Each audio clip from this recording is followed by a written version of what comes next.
మరి ఉదయకాల సమయంలో మరి మన దీవెనలతో, అలాగే అబ్రహామును కూడా మరి అబ్రహాము దగ్గర దీవెనలు ఉన్నట్లుగా దేవుడు చెప్తున్నాడు.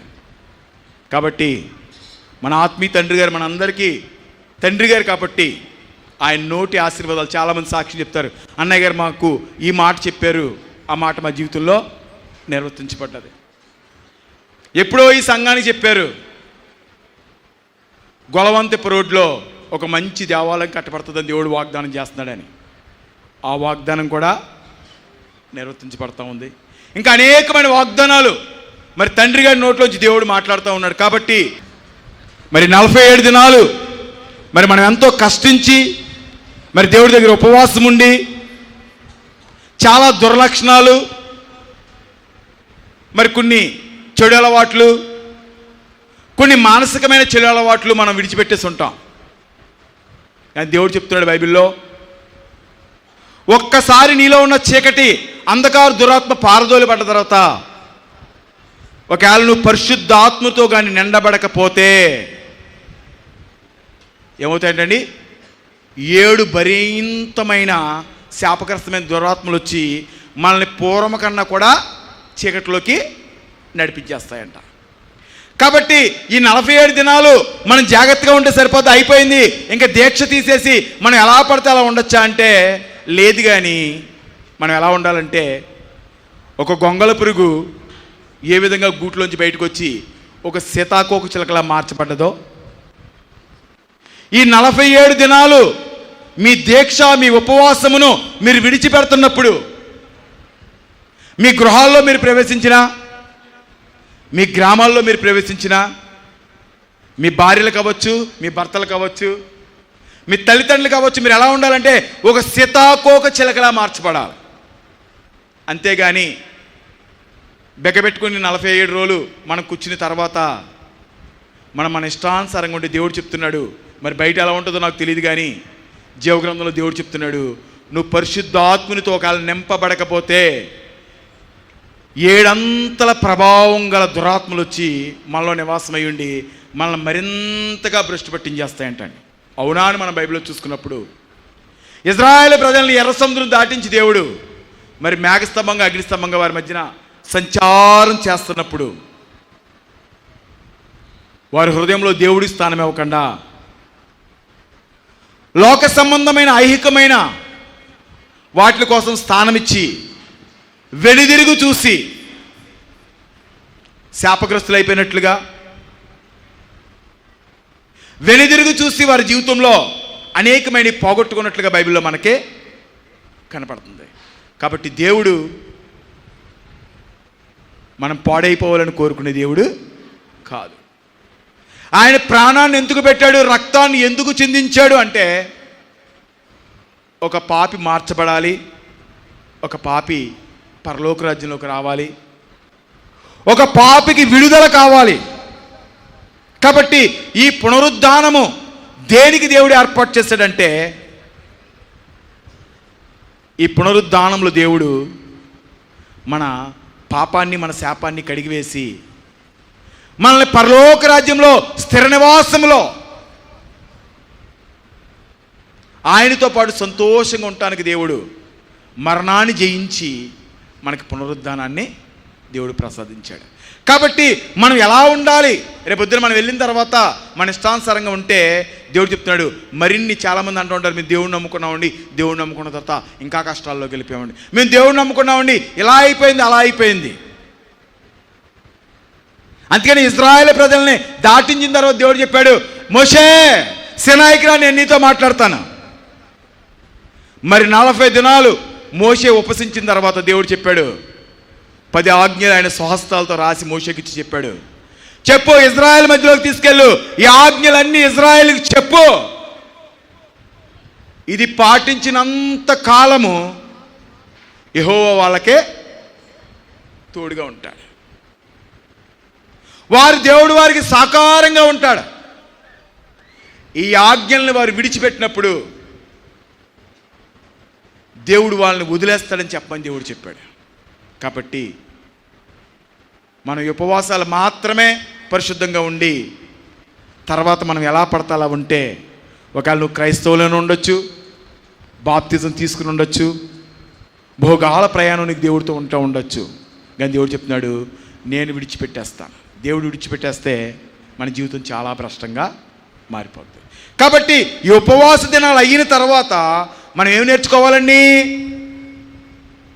ఇప్పుడు దాకా పొద్దున్నే లేగలేదనుకోండి, ఇప్పుడు ఏం చేసాం ఉపవాసాల్లో? ఉదయకాలమే లేచి ప్రార్థన చేసుకున్నాం కదా, మరి రేపటి నుంచి 10ంటికి లేగాలా? ఎన్నింటికి లేగాలండి? ఎన్ని లేగాలి? మళ్ళీ ఉదయకాలమే లేచి మనం ప్రార్థన చేసుకోవాలి. మరి ఉపవాసాల్లో మానకుండా నువ్వు జీవగ్రంథం చదువుతూ ఉన్నావు, ఈ ఉపవాస దినాల్లో మానకుండా మరి దేవుని సన్నిధికి వెళ్తూ ఉన్నావు, మరి తర్వాత మానేయచ్చా అంటే దేవుడు చెప్పాడు, మరి ఆరాధనా దినము చాలా పవిత్రమైనది, మరి మన దేవుడికి ప్రీతికరమైనది, ఆయనకి ఇష్టమైనది, మరి ఆయన బిడ్డలతో మాట్లాడే దినమని దేవుడు చెప్పాడు. కాబట్టి మనం ఎలా ఉండాలి అంటే దేవునితో సన్నిహిత సంబంధం కలిగిన వారిగా. ఈ ఉపవాసాల్లో మనం నేర్చుకున్నది ఏం చేయాలండి?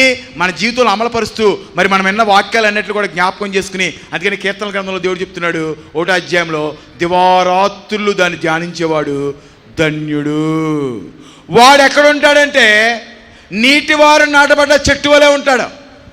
ఆకు వాడదాడికి 365 రోజులు ఫలమిచ్చేవాడిగా ఉంటాడు, పచ్చగా ఉంటాడు వాడు. కారణం ఏంటంటే దివారాత్రులు దాన్ని ధ్యానిస్తూ ఉన్నాడు. కాబట్టి ఈ ఉపవాస దినాల్లో నేర్చుకున్న మన వాక్యాన్ని మనం ఏం చేయాలండి? దివారాత్రులు ధ్యానించుకుంటూ ఆయన మార్గములో, అందుకని దావీదు అన్నాడు, అయ్యా నీ వాక్యము నా పాదములకు దీపం, మన పాపంలో పడకుండా కాపాడుతుంది. చూడండి అక్కడ 119:11 చూడండి ఒకసారి కీర్తనల గ్రంథము. నీ ఎదుట నేను పాపము చేయకుండునట్లు నా హృదయములో నీ వాక్యము ఉంచుకొని ఉన్నాను. దేవుని స్తోత్రం. దావీదు మహారాజు చెప్తున్నాడు, అయ్యా నేను పాపములో పడకున్నట్లు, శాపములో పడకున్నట్లు, దుర్మార్గతలో పడకున్నట్లు, నేను చెడు మార్గంలోకి పోకుండానట్లు. ఏమేసుకున్నాడు? మెల్లో జపమాల వేసుకున్నాడా? లేదా తల కింద బైబిల్ పెట్టుకున్నాడా?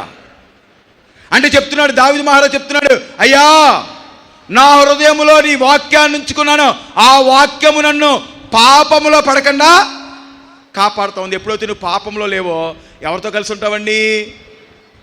పాపంలో ఉంటే ఏమవుద్దంట? ఆ యెషయా గ్రంథం 59వ అధ్యాయం ఒకసారి చదవండి, 1-2 వచనాలు. రక్షింపనేరకుండినట్లు యెహోవా హస్తము కురచకాలేదు, విననేరకయుండినట్లు ఆయన చెవులు మందము కాలేదు. మీ దోషములు మీకును మీ దేవునికి అడ్డముగా వచ్చెను. దేవుని స్తోత్రం. దేవుడు చెప్తున్నాడు, నీ మొర ఆలకించబడకపోతానికి, నీ ప్రార్థనకు సమాధానం రాకపోతానికి, నీవు దేవుడి దగ్గర ప్రార్థన చేయగా దానికి జవాబు రాకపోతానికి దేవుడు చెప్తున్నాడు, నీ అపరాధాలు నీ పాపాలు ఏమైపోతున్నాయంటండి? నీకు నాకు మధ్యలో గోడగా వచ్చేస్తున్నాయి. అంటే దేవుడికి మనకి ఏం తెంచేస్తుందండి? ఇది పాపం ఏం తెంచేస్తుందండి? రిలేషన్ని కట్ చేసేస్తుంది. ఆయనకి మనకున్న అన్యోన్య సహవాసాన్ని పాపం ఏం చేస్తుందంటే దూరపరుస్తుంది. కాబట్టి దావీదు మహారాజు అన్నాడు, అయ్యా నీ వాక్యము నీ ధర్మశాస్త్రము నా హృదయములో ఉంది, పాపములో పడకుండా నన్ను నీ వాక్యము నన్ను కాపాడతా. అంటే ఇప్పుడు ఇక్కడి నుంచి బయలుదేరిన మనం ఏం పట్టుకెళ్ళాలి? అన్నయ్య గారు మనకు కూడా ఉండాలా? కొంతమంది పిల్లలు మనం చూస్తూ ఉంటాం, మనం కూడా ఉంటేనే కానీ నడవరండి వాళ్ళు. ఏం చేస్తారండి? మనం కూడా ఉండాలి, కూడా ఉంటేనే కానీ నడవరాళ్ళు. ఎక్కడో చేస్తే అక్కడ సతికిలు పడిపోతూ ఉంటారు. అలా మనం ఉండాలంటే దేవుడు చెప్తున్నాడు, అలా కాదు, నీ జీవితంలో ఆశీర్వాదం ఉండాలి, నీ జీవితంలో దీవెన ఉండాలి. ఈ ఉపవాసాల యొక్క ఫలితం నీకు కనపడాలి. ఈ ఉపవాసాల యొక్క ఆశీర్వాదము, ఆ దీవెన నీకు కనపడాలి అంటే దేవుడు చెప్తున్నాడు, నీ హృదయములో ఎవరు ఉండాలండి? వాక్యము ఎవరది? వాక్యం ఎవరంటండి? వాక్యమే శరీర రూపధారి మీ మధ్యన సంచారం చేస్తుంది. వాక్యమే అంటే అన్నయ్య గారు ఈ సందు చివరి దాకానే చూస్తారు. అంటే దేవుడు ఏం చేస్తాడండి? ఏం చేస్తాడు? నువ్వెక్కడున్నా, ఎలాంటి చోటనున్నా, ఏ ప్రదేశంలో నీవు ఉన్నా, అందుకని అంటాడు యోహాను సువార్త 3వ అధ్యాయంలో, నికోదేమో నువ్వు చెట్టు కింద ఉన్నప్పుడే నేను చూసాను, నాకు తెలుసు. గెహజీ పరిగెట్టుకుంటా ధనం కోసం పరిగెట్టినప్పుడు ఎలీషా చెప్తున్నాడు, గెహజీ నీతో పాటు నా హృదయము వస్తానే ఉంది. మరి యోధా కాగలించుకుని ముద్దు పెట్టుకుంటున్నప్పుడు దేవుడు చెప్పాడు, నీ కపట హృదయము నాకు తెలిసే ఉంది. కాబట్టి దేవుడికి సమస్తము ఎరిగినవాడు కాబట్టి మనకేం కావాలి? ఎవరికి భయపడాలి? మనం అన్నయ్య గారిని గౌరవించాలి. మన గురువు కాబట్టి అందుకని అంటారు, మనకి ఏం చెప్తారండి? తల్లిదండ్రుల్ని, గురువుని, మరి దైవాన్ని మనం గౌరవించాలి. కాబట్టి అన్నయ్య గారిని గౌరవించాలి. దేవుడిని ఏం చేయాలండి? భయభక్తులు కలిగి ఎప్పుడైతే నువ్వు ఆరాధిస్తావో దేవుడు చెప్తున్నాడు, ఆకు వాడక ఫలమిచ్చే చెట్టుగా ఉంటావు. ఎప్పుడంటే దేవుడు చెప్తున్నాడు 365 రోజులు దానికి వెట్ట తగులుతానే ఉంటుంది, దాని నీటి వారున నాటబడి ఫలిస్తానే ఉంటుంది. కానీ ఎప్పుడైతే నీ హృదయంలోంచి వాక్యం వెళ్ళిపోయిందో, నువ్వు ఎప్పుడైతే పాపం వైపు ప్రయాణం చేస్తూ ఉంటావో అప్పుడు ఏమైపోతావు? నువ్వు ఎండిన స్థితిలోకి. అందుకని దేవుడు ఒకసారి ఎక్కడంటండి ఆ మార్గమును వెళ్తా ఏం చూశాడంటండి? పచ్చని ఏంటండి ఆ అంజూరపు చెట్టుని చూశాడంట. ఆశగా దగ్గరికి వచ్చాడంటండి. ఆకలిస్తుందంట మహానుభావుడికి. ఆశగా దగ్గరికి వెళ్ళేటప్పటికి అంజూరపు చెట్టులో ఒక్క కాయ కూడా, ఆకులు మట్టుకున్నాయండి. క్రైస్తవుల దగ్గర ఉన్న చాలా గొప్పతనం ఏంటంటే ఆకులు చాలా బాగుంటాయండి. అంటే వాక్యము, పాస్టర్ గారుల కన్నా ఎక్కువ చెప్పేస్తారండి వాక్యం. మరి చాలామంది నడవడికలు ఉంటా ఉండే, అయ్య బాబాయ్ మేము శుక్రవారం ఎట్టి పరిస్థితిలో భోంచేయమండి, ఉపవాసం. అయ్య బాబాయ్ ఆదివారం ఆరాధనకి వెళ్ళిపోవాలండి, మేము పనికిరాము. ఇలాంటివన్నీ చాలా బాగుంటాయండి. ఏముండదండి? నడవడిక. దేవునికి అనుకూలమైన నడవడిక మన దగ్గర ఉన్నప్పుడు మనం ఎంత ప్రయాసపడినా ప్రయాస అంత వ్యర్థమే. కాబట్టి నువ్వు ఎప్పుడైతే దేవుడికి దూరం అవుతావు, ఎప్పుడు దూరం అవుతావు ఉంటండి? నీ పాపక్రియలు, నీ దోషక్రియలు ఎప్పుడైతే నువ్వు చేస్తూ ఉంటావో దేవుడికి దూరం అయిపోతావు. ఆ పాపంలోకి వెళ్ళకూడదంటే దేవుడు చెప్తున్నాడు, వాక్యము నీకు ఎక్కడ ఉండాలి? ఎక్కడ? హృదయములో. ఎక్కడ ఉండాలండి? హృదయములో వాక్యం ఉండాలి. దివారాత్రులు దాన్ని నువ్వు ధ్యానించినప్పుడు దేవుడు చెప్తున్నాడు, నువ్వు ఫలమిచ్చే చెట్టుగా ఉంటావు. కానీ ఉపవాస దినాలు ఒకవేళ నువ్వు ఎంత బాగా చేసినా రేపొద్దున్న వెళ్ళిపోయి మళ్ళీ మామూలుగా నీ జీవితంలో ఎలా పడితే అలా నువ్వు జీవిస్తున్నప్పుడు ఏమవుతావు? నువ్వు ఏమవుతావండి? శాపగ్రస్తులకి. ఎక్కడ? ఇజ్రాయేలు మరి కన్నీరు కార్చి ప్రార్థన చేసినప్పుడు దేవుడు వాళ్ళని విడిపించి మరి ఎర్ర సముద్రాన్ని పాయలు చేసి మేఘస్తంభంగా అగ్నిస్తంభంగా వారిని నడిపిస్తా, మేఘస్తంభం అగ్నిస్తంభం కింద ఉండగానే ఎడారిలోనే వారిని సర్పాలు కరిసినేని ఎడారిలోనే వారు రాలిపోయారని జీవగ్రంథము తెలియపరుస్తుంది. కాబట్టి మనము దేవుని ఆశీర్వాదం పొందుకోవాలి అంటే తాత్కాలిక భక్తి మనకే 40 రోజుల భక్తి, 30 రోజుల భక్తి, 7 రోజుల భక్తి దేవుడికి పనికిరాదు. మన దేవుడికి ఏం కావాలండి? ఒక్కసారి. అందుకని నాగల మీద చెయ్యేసిన వాడు వెనుదిరిగి చూడొద్దు, నీ ప్రయాణం ఎదరకుండాలి. అందుకని అపోస్తలుడైన పౌలు చెప్తున్నాడు, విశ్వాసాన్ని కాపాడుకుంటూ ఉన్నాను, నేను పరిగెడుతూ ఉన్నాను, దేవుడు నా కోసము మరి మంచి జీవ కిరీటాన్ని ఏర్పాటు చేస్తున్నాడు, దేవుని వైపుకే పరిగెడుతున్నాను నేను. అది మరణమైన జీవమైన క్రీస్తుతోనే నేను నడుస్తాను. కాబట్టి క్రైస్తవుడైన వాడు, దేవునితో ప్రమాణం చేసుకున్నవాడు మరి ఉపవాసాల దినాల తర్వాత మరి మామూలుగా అయిపోవచ్చు అంటే ఎలా మారిపోవాలంటే దేవుడు చెప్తున్నాడు, ఒక గొంగళ పురుగు లాంటి నీ జీవితము ఎలా అయిపోవాలండి?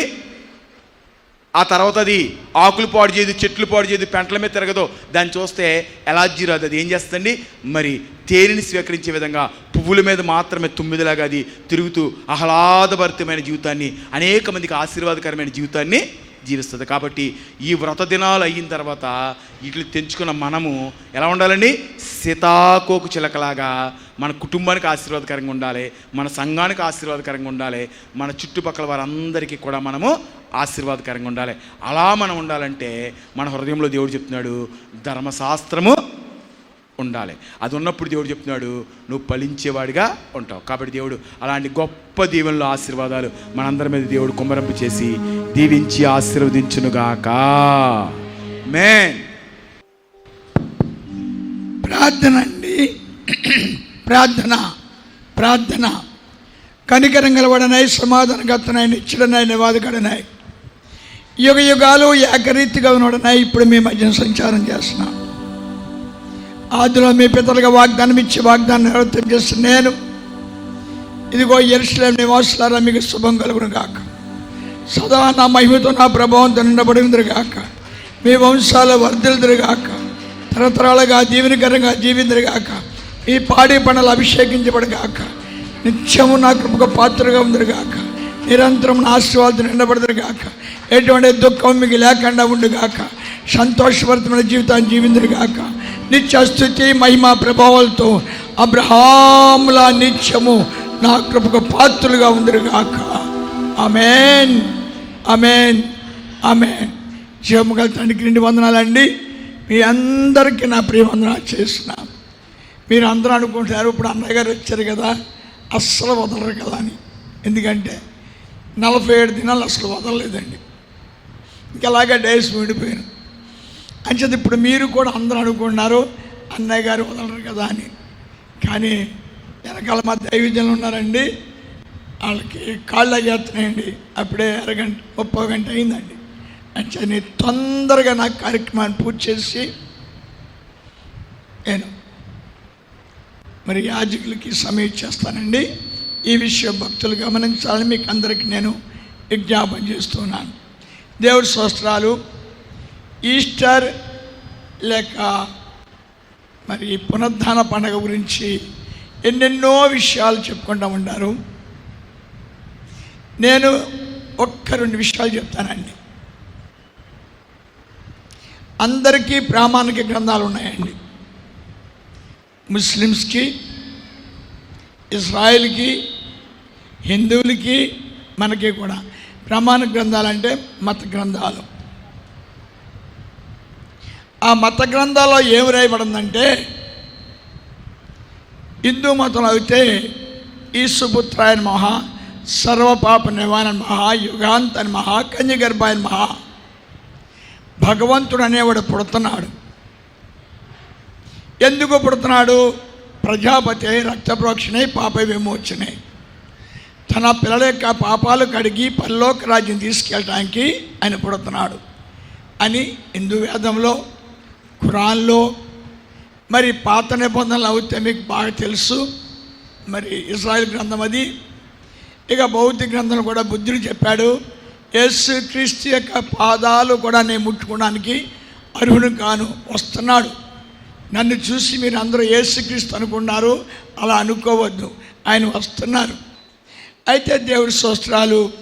గొప్ప విచిత్రం ఏంటంటే ఈయన ఎవరు అనేది మనకు ఖచ్చితంగా తెలుసు. అయినా కానీ ఒకసారి చూద్దామండి.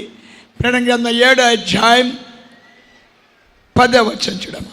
ఈయన మా దేవునికిని గొర్రె పిల్లకును మా రక్షణకై స్తోత్రమని మహాశబ్దముతో ఎలుగెత్తి చెప్పిరి.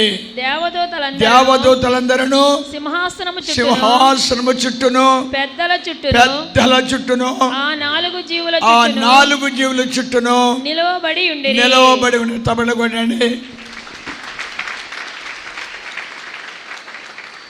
మీరు ఆరాధిస్తున్న దేవుడి నివాసము పరలోక రాజ్యము. అపార్థం చేసుకోకండి. మనకి హిందూ మతంలో దేవుళ్ళు ఉన్నారండి. శ్రీరామచంద్ర ప్రభు అంటాడు గత జన్మ పాపానుసారముగా నేను బోయవాడి యొక్క కోట్లింగాన్ని ప్రార్థన చేసుకున్నాను. మరి శ్రీకృష్ణ పరమాత్మ అంటాడు, గర్జన్మ పాపానుసారముగా నేను బోయివాడి చేతిలో మరణిస్తున్నాను. 10 అవతారే 10 అవతారాలు ఎత్తాము అని చెప్పారు. ఎక్కడంటే భూలోకములో. కానీ ఈయన ఎక్కడంటే పరలోక రాజ్యంలో. ఈ పరలోక రాజ్యంలో ఉన్న దేవుడు ఈయన సకల సృష్టికి మూలకారకుడని మీకు అందరికీ తెలుసు. ఈయన పుడుతున్నాడు, జనన మరణం లేనివాడు. కానీ పరలోక రాజ్యం ఒప్పుకోలేరు, మీరు పుట్టడానికి వీల్లేదు. మీరు పుడితే మైలు పడిపోతారు, పాపిగా మారిపోతారు. భూలోకంలోకి వెళ్తే చాలు పాపి అయిపోతారు అని చెప్పాడు. నా పిల్లల కోసం నీ ప్రాణత్యాగం చేయాలి అని చెప్పారు ఆయన. పెద్ద ఆయన మరి పుట్టడం కూడా జరిగిందండి. యేసు ప్రభువారు తీర్పులోకి వచ్చి సిలువ మరణం పొందారు. తప్పేముంది? దొంగలు ఉన్నారు పక్కన, ఇద్దరు వాళ్ళు చచ్చారు, ఈయన చచ్చిపోయాడు. తప్పేముంది? చచ్చిపోవడంలో గొప్పదనం ఏముంది? చచ్చిపోయాడు కదా. ఇంక లాస్ట్ని కూడా అన్నాడు, లామా లామా సభక్తమా, అయినా నేను చనిపోతున్నాను, నన్ను చేర్చుకుంటావా, లేకపోతే పాపిని వదిలేస్తామని కూడా ఇది పెద్ద డైలాగ్ కూడా వేసాడు ఆయన. వీళ్ళందరూ అన్నారు, చుట్టూ ఉన్నవాళ్ళు, అదిగో ఏలేని కేకేస్తున్నాడు, ఇంకా అయిపోయాడు, టైం అయిపోయింది అని వీళ్ళు కూడా కేకేశారు. మొత్తానికి ఈయన చనిపోయాడు, సమాధిలో పెట్టారు. సరే, అది కూడా పెద్ద విచిత్రం లేదు. సమాధిలో దొంగోళ్ళు ఎత్తుకుపోయారు, వాళ్ళు ఎత్తుకుపోయారు, వీళ్ళు ఎత్తుకుపోయారు, అలా ఎత్తుకుపోయారు అని చాలామంది గొడవ చేశారు. అది తప్పులేదు, దానికి తప్పేముందండి? దానికి తప్పులేదు. కానీ ఈ పెద్ద ఆయన 3వ రోజున కనపడటం ప్రారంభించాడు. తప్పలు కొట్టండి.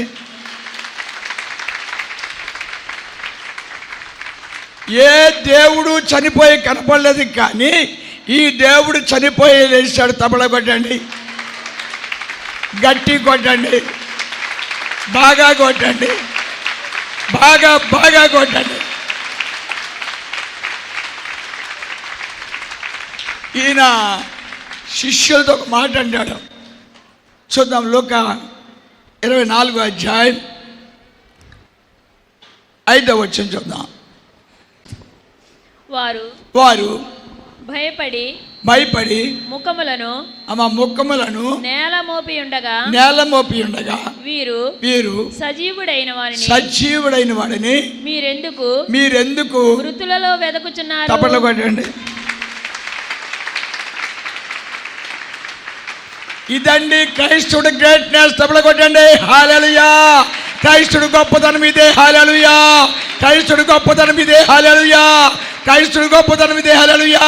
క్రైస్తుడు ఆరాధించే దేవుడు. హల్లెలూయా. సజీవుడు. హల్లెలూయా. ఉన్నవాడు. హల్లెలూయా. అనువాడు. హల్లెలూయా. సజీవుడు. హల్లెలూయా. ఖచ్చితంగా చెప్పాలి మీరు. ఉన్నాడు. ఆమేన్. తప్పలు కొట్టండి. సజీవుడు. తప్పలు కొట్టండి. జీవం గలవాడు. తప్పలు కొట్టండి. మరణము లేనివాడు. తప్పలు కొట్టండి. ఏమి లేనివాడు? మరణము లేనివాడు. తప్పలు కొట్టండి. సజీవుడు. హల్లెలూయా. సజీవుడు. హల్లెలూయా. గొప్ప చిత్రం ఏంటంటే, యూదులైన సమాధిలో పెట్టేస్తారండి. ఈయన ఏం చేశాడు? తిన్నగుండక సమాధిలో వేశాడు. సమాధిలో వేసిన తర్వాత ఈయన ఎవరికి కనపడ్డాడండి? శిష్యుల దగ్గరికి వచ్చాడు. శిష్యుల దగ్గరికి వచ్చాడు, అబ్బాయి మీరందరూ పెంతుకొస్తే తినడానికి రావాలరా అన్నాడు. ఎక్కడ రావన్నాడండి? చచ్చిపోయి సజీవుడు అని దేవుడు ఏమన్నాడండి? పెంతుకోస్తే దినానికి రావాలన్నాడండి. పాపం వీళ్ళు గొప్ప నమ్మకం చేత పెంతుకోస్తే దినానికి వెళ్ళారండి. పెంతుకోస్తే దినానికి వెళ్ళి వీళ్ళు మన క్రైస్తువులు భలే ప్రార్థన చేస్తారు. అని భలే ప్రార్థన చేస్తారు. యూదులేమో దీక్షా ప్రార్థన చేస్తారు. వాళ్ళు వచ్చారు, పెద్ద ఇలాగ అంగీలు వేసుకొచ్చేసారండి. వాళ్ళ వచ్చేసి అటు ఇటు తిరుగుతున్నారు, ప్రార్థనలు అందించున్నారు. మానవాళ్ళు పరిగెట్టుకెళ్ళి అక్కడ కూర్చున్నారండి. గొప్ప అద్భుతం ఏంటంటే, ఏమనుకోకండి, పునరుద్ధాన రోజున అలా చెప్పకూడదు. ఈ శిష్యులు ఎంతమంది ఉన్నారండి? 11 మందే ఉన్నారండి. ఒకటి జారిపోయాడు, ఎక్కడ జారిపోయాడు తెలీదు. ఆడు ఎక్కడికి వెళ్ళాడు నెతుక్కున్నాడు కోసం. ఆడు పోయాడు. 11 మంది ఉన్నారండి. ఈ 11 మందితో అన్నాడు యేసుప్రభు వారు, రేపొద్దున పెంతుకొస్తున్నాం, పండుగ వస్తుందిరా, మీరు అక్కడికి రండి, మీకు కొన్ని రహస్యాలు చెప్తున్నాను. ఈ పిచ్చోళ్ళు అందరూ మీకు తెలుసు, బాగా తెలుసు పిచ్చోళ్ళ సంగతి. తినగా ఉండక అంతమంది తిన్నారు కదండి, అంతమంది బాగానే ఉంది కదండి. ఇప్పుడు కొంచెం గ్యాప్ యేసు లేకపోయేప్పటికి తేడా వచ్చింది. మళ్ళీ ఏదో చెప్తానన్నాడు పెద్ద ఆయన అని పెంతుకోస్తు పండుగకి వెళ్ళిపోయారు. పెంతుకోస్తు పండుగకి వెళ్ళిపోయారు. వాళ్ళు వచ్చేసేటప్పటికి వీళ్ళకి ఏమొచ్చిందండి, ఆయన మాట నమ్మేమో, వీళ్ళు వచ్చే కొట్టేస్తారు బాబోయ్, ఆయన చంపిన వాళ్ళు వచ్చేసారు బాబోయ్, మనల్ని కూడా చంపేస్తారు బాబోయ్ అని మిత్తి గది మీద కూర్చొని ప్రార్థన చేస్తున్నారా, గడ గడ గడ గడ గడ గడ గడ వణికిపోతున్నారంట. హల్లెలూయా. తినకుండా కాడికి వెళ్ళారండి. అంతే ఏమొచ్చేసిందండి, ఆత్మ వచ్చేసిందండి. పరమాత్ముడు నరుడిగా పుట్టి అందరి పాపాలు ఆయన మీద వచ్చేసినాయండి. ఆయన ఏం చేశాడు తెలుసండి, శుభ్రంగా అన్ని పాపాలు కడిగేసుకునండి పరిశుద్ధాత్మగా మారిపోయాడు. తప్పడ పెట్టండి. ఎలా మారిపోయాడండి, పరిశుద్ధాత్మగా మారిపోయాడు. తప్పడ పెట్టండి. పరిశుద్ధాత్మగా మారిపోయాడు. అంటే పేతురు గారు 11 మందితో లేచి అన్నాడు, యేసే రక్షకుడు. తప్పడ కొట్టండి. యేసే విమోచకుడు. హల్లెలూయా. యేసే ఉన్నవాడు. హల్లెలూయా. యేసే జీవం గలవాడు. హల్లెలూయా. మరణాన్ని జయించిన వాడు. హల్లెలూయా. మరణం లేనివాడు. హల్లెలూయా. యుగ యుగాలు ఉన్నవాడు. హల్లెలూయా. యేసే. చెప్పండి, యేసే. యేసే నా రక్షకుడు. యేసే నా విమోచకుడు. యేసే నా ప్రాణప్రియుడు. మరణము లేనివాడు. మరణము లేనివాడు నా కొరకు పుట్టాడు. నా కొరకు పుట్టాడు. పాపాలు కడిగాడు, విమోచించాడు, తిరిగి లేచాడు. హల్లెలూయా. హల్లెలూయా. హల్లెలూయా. అంతే ఒక్కసారిగా అక్కడ పెంతుకోస్తు దినానికి వెళ్ళి వాళ్ళ మీదకి ఎంతమందికి వచ్చిందంటండి, 3000 మందికి పరిశుద్ధాత్మ వచ్చేసిందంటండి. 3000 మందిలో దూరిపోయాడండి. ఎవరండి, ఎవరో ఆయన, మనం దూరతామా? ఆయన దూరిపోయాడండి. దూరిపోయేవాడికి వాళ్ళు ఏమైనా ఆగుతున్నారండి. దేవుడి స్తోత్రాలండి. అపోస్తలుల 2వ అధ్యాయం 36వ వచనం. వెళ్ళిపోదాం, టైం అయిపోయిందండి. ఇవ్వండి. నేను మీరు సిలువ వేసిన ఈ యేసునే దేవుడు ప్రభువుగాను క్రీస్తుగాను నియమించెను.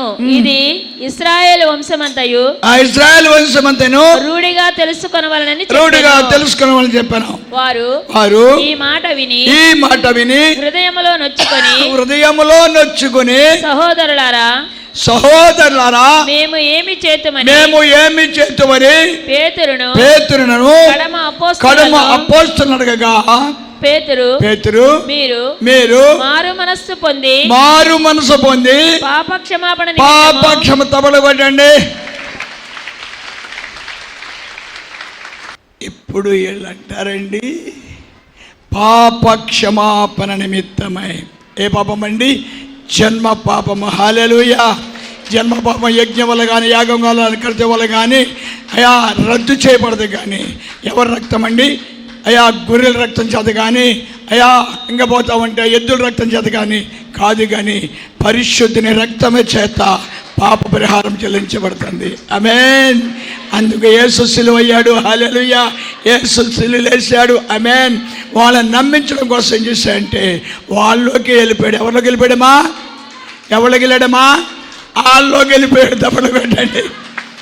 అందరిలోకి వెళ్ళాడమ్మా? అందరిలోకి వెళ్ళలేదు. 3000 మందికి వెళ్ళాడండి.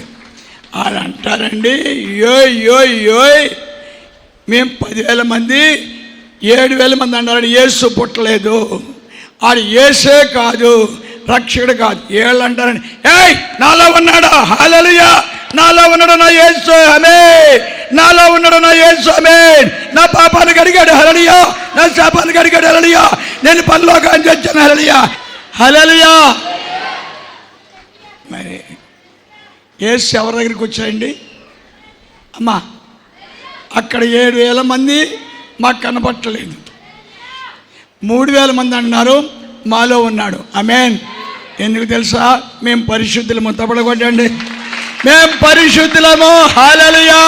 మేము రాజులు కాదు. హల్లెలూయా. మేము కాపులు కాదు. హల్లెలూయా. మేము మిత్రాలు కాదు, హల్లెలూయా. పరలోకానికి వచ్చాము, హల్లెలూయా. మా కొరకు క్రీస్తు పుట్టాడు, హల్లెలూయా. బలిహారం చెల్లించాడు, హల్లెలూయా. పాప పరిహారం చెల్లించాడు, హల్లెలూయా.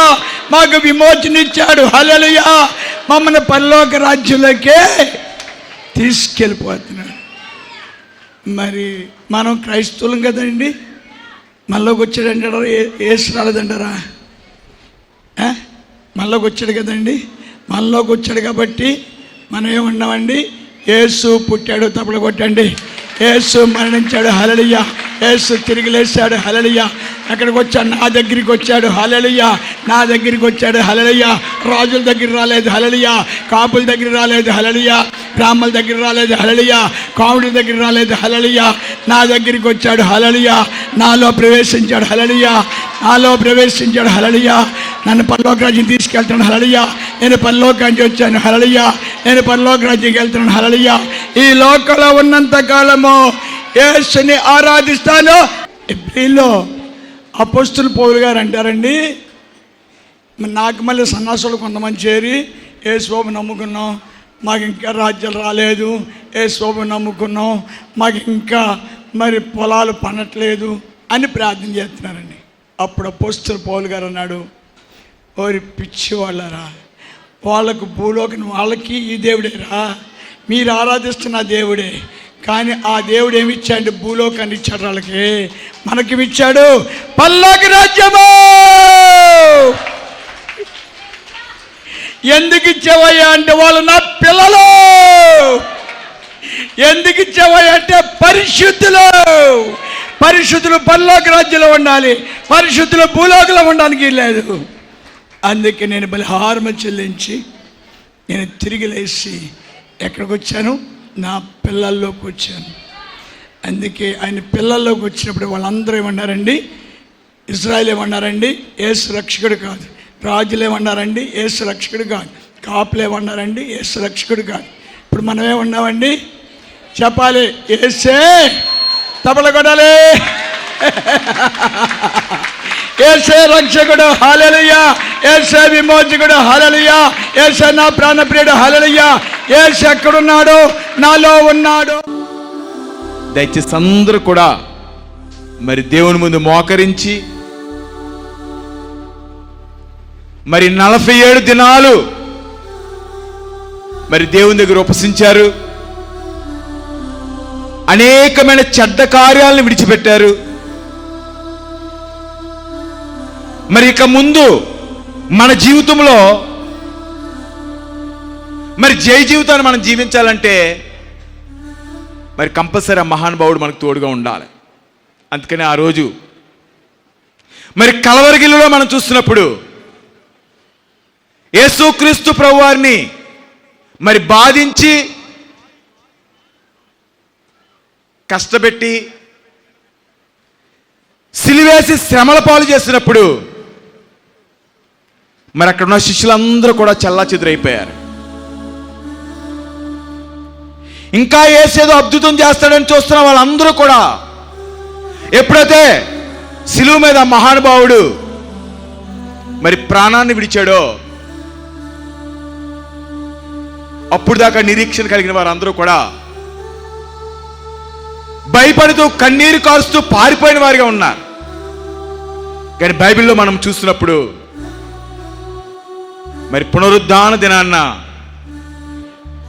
మరి మగ్దలేనైన మరియా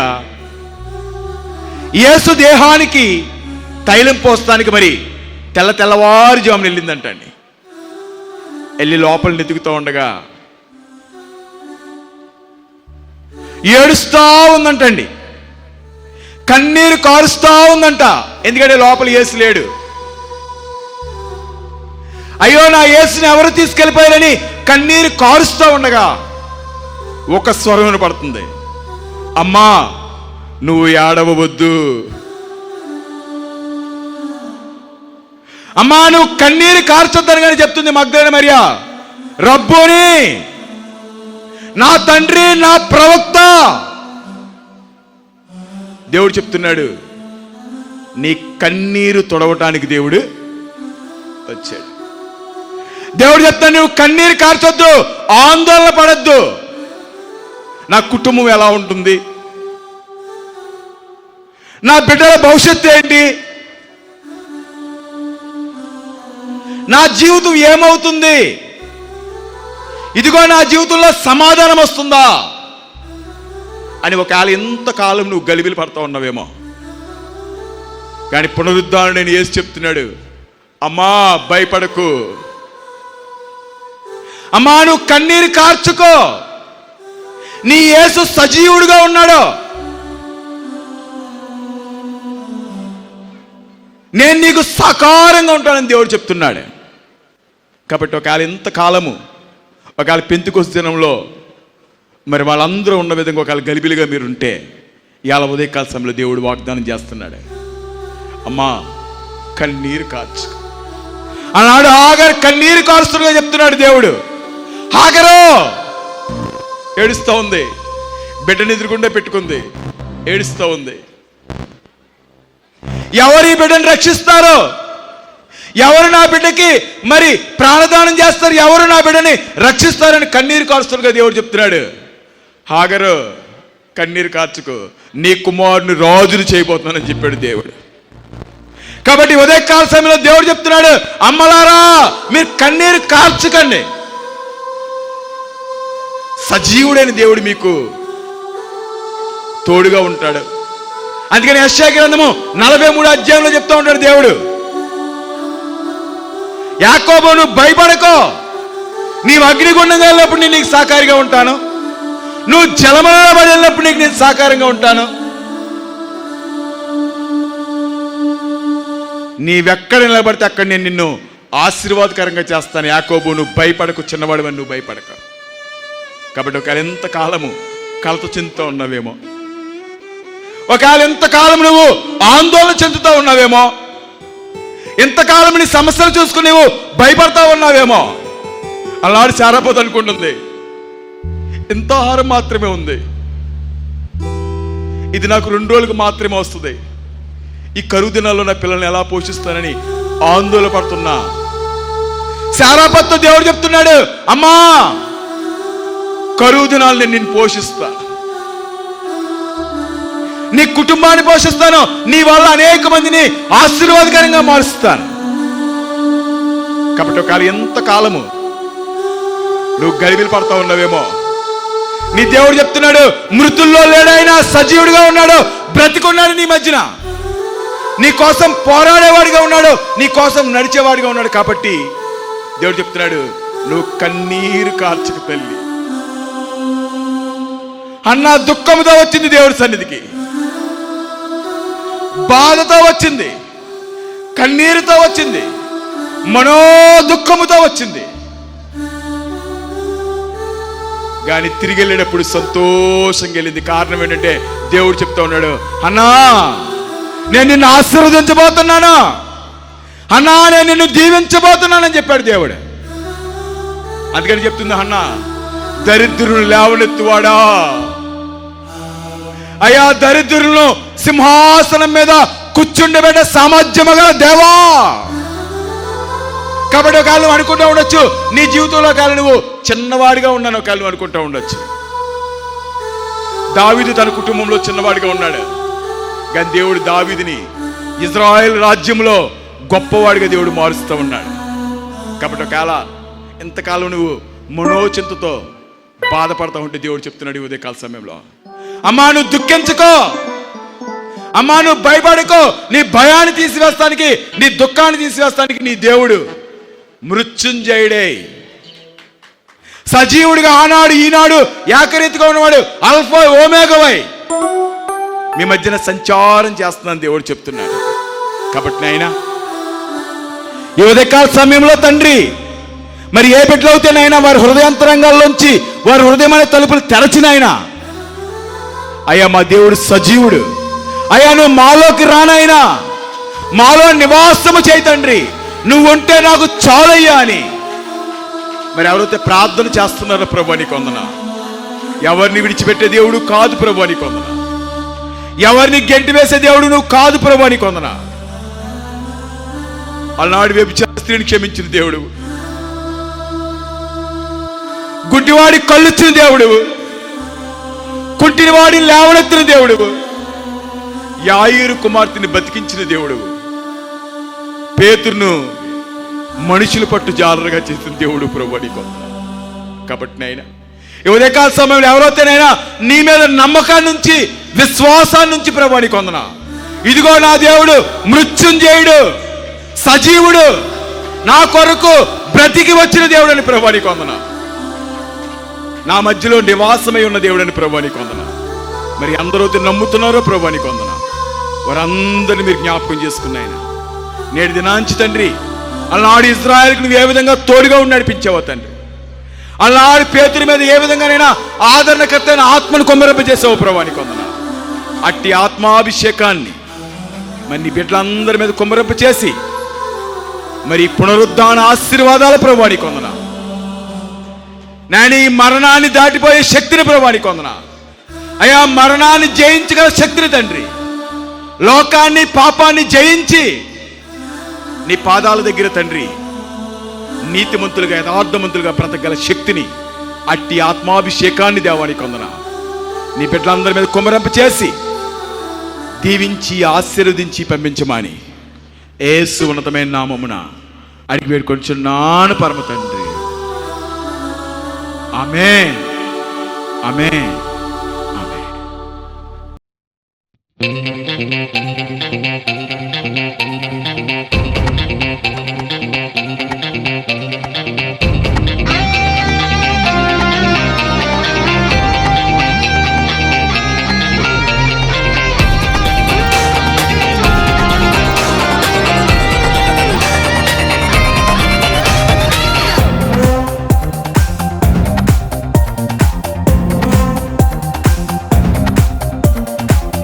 పరములలో సర్వాధికారి అయిన యేసు సమాధి గెలిచి తిరిగి లేచెను.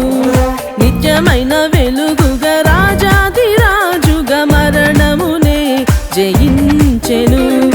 ఇహ పరములలో సర్వాధికారి అయిన యేసు సమాధి గెలిచి తిరిగి లేచెను.